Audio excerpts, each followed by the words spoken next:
அன்பார்ந்த சகோதர சகோதரிகளே, கடவுள் நம்மை தேர்ந்தெடுத்தவர் என்று அழைக்கிறார். இந்த அழைப்பின் அர்த்தம் என்ன?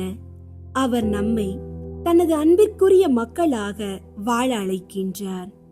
அவரது அன்பிற்குரிய மக்களாக வாழ்வது என்பது நம் உள்ளத்தை அன்பால் நிரப்புவது, நம் செயல்களை பரிவால் வழிநடத்துவது, நம் வாழ்க்கையை இரக்கத்தால் அழகுபடுத்துவது, நம் நடத்தையை மனத்தாழ்மையால் அலங்கரிப்பது, நம் உறவுகளை கனிவால் இணைப்பது, நம் காத்திருப்பை பொறுமையால் வலுப்படுத்துவது ஆகும்.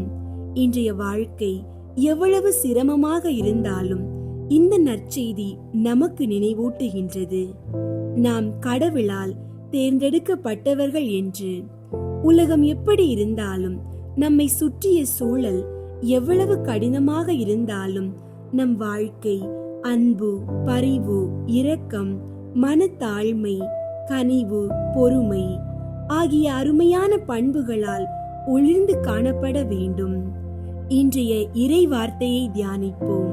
கொலோசையர் 3:12 இறை வார்த்தை. நீங்கள் கடவுளால் தேர்ந்து கொள்ளப்பட்டவர்கள், அவரது அன்பிற்குரிய இறை மக்கள்.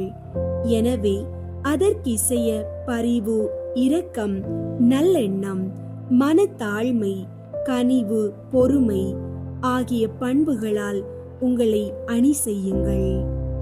ஜெபம். ஆண்டவரே, நீர் எங்களை உம்முடைய அன்பிற்குரிய பிள்ளைகளாக தேர்ந்தெடுத்ததற்காக நன்றி செலுத்துகிறோம். நாங்கள் வாழ்வில் அன்பும் பரிவும் இரக்கமும் மனத்தாழ்ச்சியும் கனிவும் பொறுமையும் உள்ளவர்களாக எங்களை வளர செய்வீராக.